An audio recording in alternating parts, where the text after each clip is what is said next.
In this video that's coming up, I had 3 words that were difficult for me to pronounce, so I looked them up. Pima is Pima, and then toward the end of the chapter, I kind of stumbled over it, so you'll know which word I'm looking about. Kulikan. It said, taken settlement of Kulikan. And then the last word I had a hard time with, Naravais. That says, but the Naravais expedition perished 10 years ago in Florida. So that's toward the end of this chapter. You'll notice that I can't pronounce it. So I want to put an amendment at the beginning of this video so you could pronounce it properly.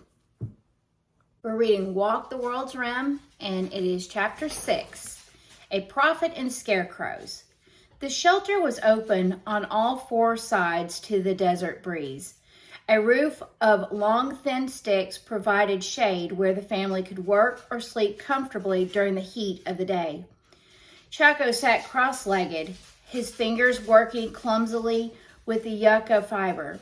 Esteban sprawled beside him. On the other side, an old Pima woman skillfully stitched a round, flat basket.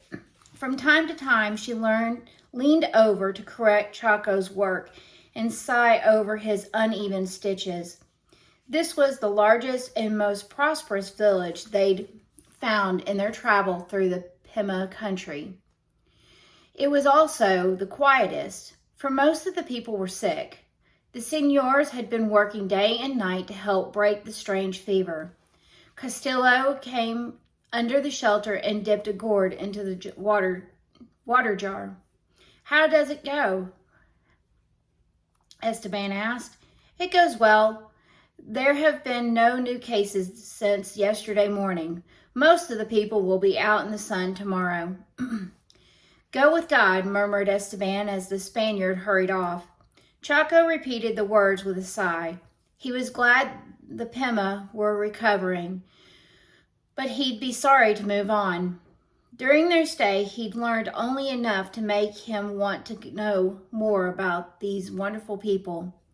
They were much like the Avivars. Even their winter homes were much the same, but the Pima knew so many more things. He measured the string sandal against the sole of his foot. "It is large enough now. Will you show me again how to finish it, Aunt Maria?" The Pima would not speak their own names. The Spaniards had given them Spanish ones, and Esteban had taken to calling the stout woman they lived with Aunt Maria. Chaco did the same. Maria showed Chaco how to weave in the loose end of the fine yucca and fasten the tie strings. Sandal making is woman's work. "But there is no woman with us to learn, Aunt Maria." It was strange that the Avivars wove so many mats for houses, but had never thought of making sandals. "The next pair will be for Dan Castillo. He needs them most. I would like to make a pair for each of us, but we won't be here long enough." Esteban lifted his enormous foot. "A great disappointment. I thought to have some protection for my dainty feet." The Indian woman's eyes twinkled. "That is no problem, Dark One. I have 2 empty storage baskets that will fit you nicely." Chaco grinned and stretched his fingers. The sun was not yet overhead. Men still hoed young corn along the irrigation ditches. The other fields, young boys chased thieving birds from the precious hills of corn and beans. Suddenly Esteban sat up and chuckled. "Little one, do you remember the new loincloth I promised you? My skin has grown so tough I no longer need it. Nevertheless, I promised you, and you shall have it." Chaco dropped the half-finished sandal and tagged along, curious to see what Esteban had to trade. These Pima needed even less than the buffalo people. When he discovered that Esteban was only picking up sticks and begging bits of rabbit fur from the women, Chaco returned to his sandal making. Either Esteban was joking or he'd lost his senses. Perhaps he'd caught the fever. Chaco quickly made the sign of the señors in the air. But Esteban was down by the irrigation ditches, and Chaco doubted it would have any effect at that distance. However, he had plenty of the dried tea leaves and a bell from the buffalo people. If the spirit of misfortune breathed on Esteban, Chaco could make medicine again. He was so busy planning the ritual that he didn't notice the cries and the shouts until Aunt Maria clapped her hands.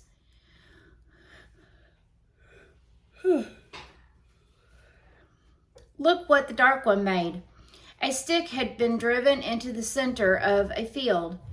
Another stick had been tied across it near the top. From this second stick fluttered bits of cloth and fur.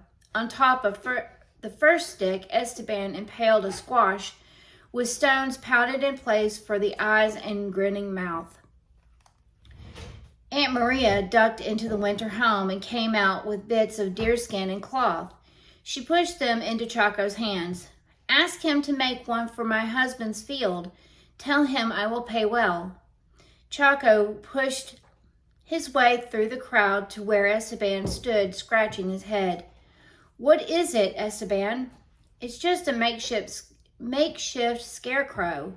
I thought to trade a few of them for a loincloth, but these men believe it's some sort of charm or magic for their corn.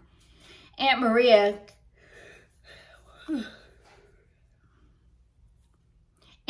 wants one of her husband's fields, for her husband's field. She said she would pay you well. So say they all. Early in the trading, Esteban received a length of wonderful cotton cloth, which he gave to Chaco. Chaco then donated his old deerskin loincloth for the making of more scarecrows. By sundown, each field had its own gourd head charm. Esteban had baskets, rattles to tie around his knees, feathers for his hair, and 2 blue stones he called turquoise. Would you do a favor for me, little one? To be sure. I'm grateful for the chance to do something for you. Chaco's hands smoothed the soft white loincloth. Not even the chewed deerskin of the buffalo people was so fine and soft. Would you keep these blue stones for me until we reach Mexico? Chaco placed the stones carefully in his medicine bag. They looked like bits of sky against the dark, dried leaves. And they say nothing of them to the señors, Esteban added. Why not? Nothing was ever kept from the Spaniards. Esteban scratched his head. It is hard to explain, but such things as turquoise and gold have a strange effect upon the gentlest of Spaniards. You mean they are bad medicine? Only to the Spaniards. They will not harm you, little one. For you, the blue stones are good medicine. Chaco nodded wisely. He knew well the strange and the mysterious ways of medicine, good and bad. But their caution was wasted. The Spaniards were waiting for them at Aunt Maria's. In Durante's outstretched hand lay 7 blue stones and 3 green arrowheads. Look at these, he shouted. Turquoise and emeralds. Quickly, Esteban, ask where they came from. Though the Spaniards had learned a few words of the Pima tongue, they insisted that Esteban translate the questions and answers so there'd be no misunderstanding. It took a long time to collect Aunt Maria's information. The stones and arrowheads came from the north, from a very strange and unfriendly people. It was too bad the Spaniards had not arrived sooner. Just before planting time, some of those people had passed through this very village on their way south to trade the blue stones for parrot feathers. No, they did not make the journey often. Only twice could Maria remember them passing through the village. And only once had her husband traveled to their land to trade. That was long ago, when she was young enough to endure the long, dangerous trip. "Where's her husband?" said Dorantes. "Let us question him." It would be a clear moonlit night. Her husband was preparing to sing to the growing corn.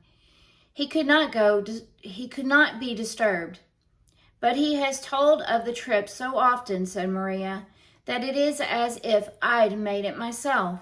I can tell you all you wish to know. Yes, the people to the north were very wealthy, but they used their precious stones and feathers to make horrible ceremonial masks. It was a good place for strangers to avoid."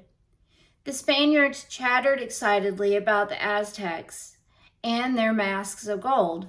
This land might be another Mexico. Maria's next bit of information convinced them. These people lived in great solid houses, one house atop another, 4 or 5 houses high.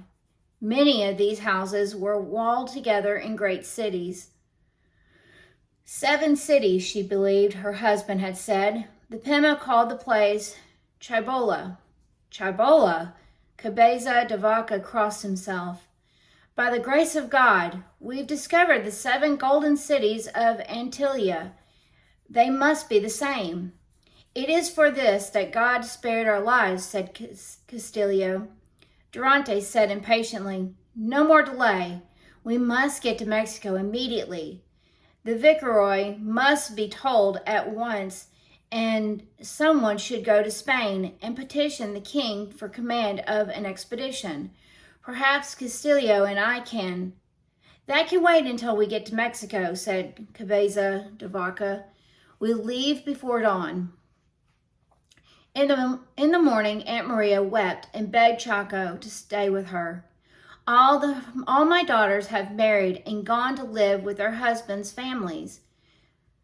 That is as it should be, but we are lonely. Never have we had a son. You will be like our own, Chaco." He hesitated. He hadn't yet learned the songs that Aunt Maria's husband sang to the corn. He knew there was a planting song, one to be sung when the corn sprouted, another when it tasseled, and the most important when the ears began to form. Aunt Maria had explained the harvesting, parching, and storing. But what good was that knowledge if one hadn't the medicine to grow the corn? There was also the magic of spinning and weaving. So much he could learn from the Pima if he stayed. He turned to Esteban. Will you stay also?" "No, little one. There will be honor and glory for those who bring news to the 7 cities. But when the viceroy hears of the wealth of Chibola, we will surely be retracting our steps." "I will return," Chaco promised a tearful woman. Then he followed the dancing, jingling, and singing Esteban. 20 of the villagers, loaded with food for the journey, followed more slowly with the Spaniards. The journey went well for several days. At every village, more people joined them.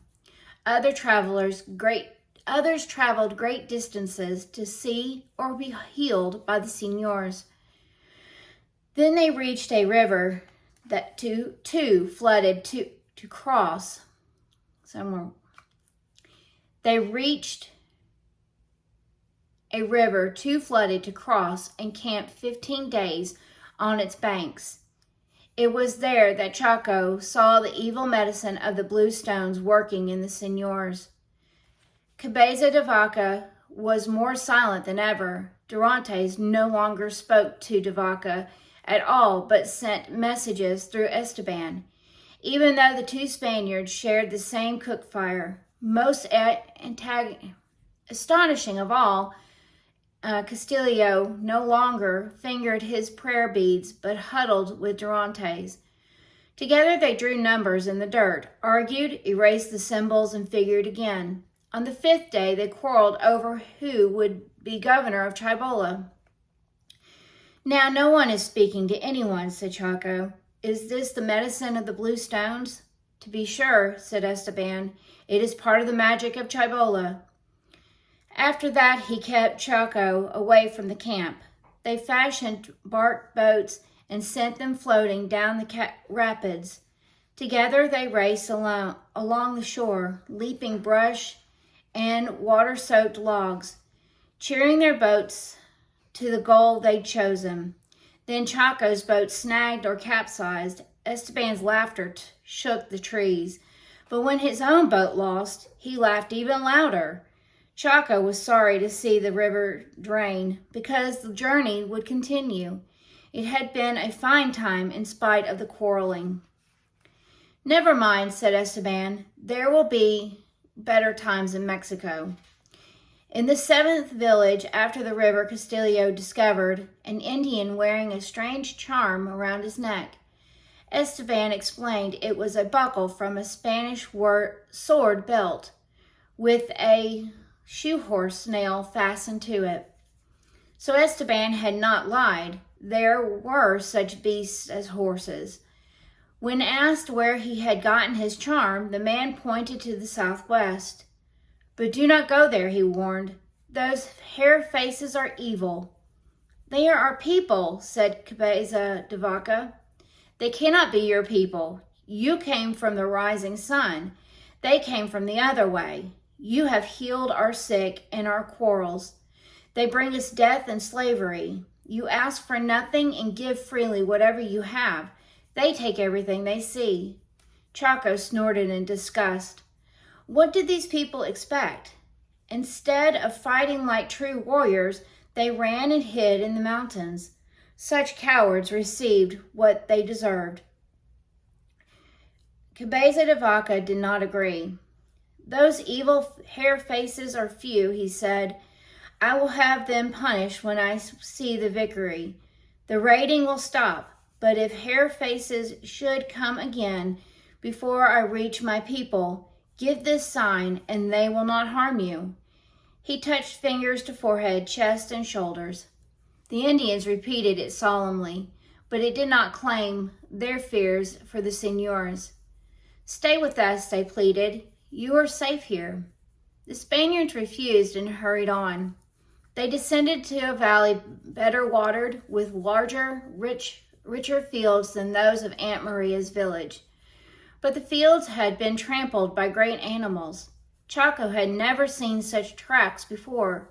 The huts were deserted. Many had been burned. The slave raiders, muttered Esteban. To be sure, we are near Mexico. His angry strides lengthened so that Ch.6 had to trot to keep up. What is the matter, Esteban? He had never seen such anger in his friend's face. 10 years is a long time. When one walks the earth's rim, one forgets the pattern on the other side of the basket. Perhaps we should have stayed with Aunt Maria. After a moment, he added quietly, No, it will be different. Cabeza de Vaca promised. Ch.6 nodded, and he gave the Indians the magic sign for protection.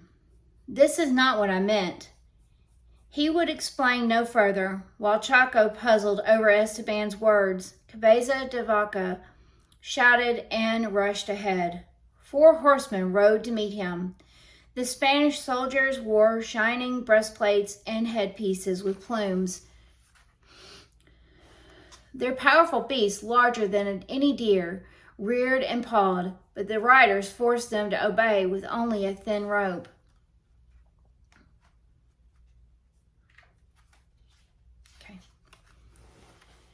Ch.6 edged behind Esteban. Surely he would know the mysteries of controlling these beasts should one attack. The soldiers listened in amazement to Cabeza de Vaca's story. But the Narvaez, I'm not sure how to pronounce that one, expedition, I'll look that up for next time, perished 10 years ago in Florida. And you can't be de Vaca. It's impossible. But true, my friend. They were taken to the settlement of Haliacane. I'll have to look that one up too. The fields stretched as far as Chaco could see, but the crops were not nearly so strange as the sheep and cattle grazing in the fields. The buildings were enormous. Each room was larger than any hut or teepee Chaco had ever seen. "Is this Mexico?" he wondered. Esteban laughed. "No, little one. This is only the home of Senora Diaz." "You mean that Mexico is larger?" 100 times larger, with as many more people. Chaco shivered. "I think I would rather hunt the buffalo. I did not know the Spaniards were so powerful." "Don't worry, little one. I will be with you." But his worry mounted as they followed their escort of the soldiers, each day's journey bringing them nearer to the home of the unknown God.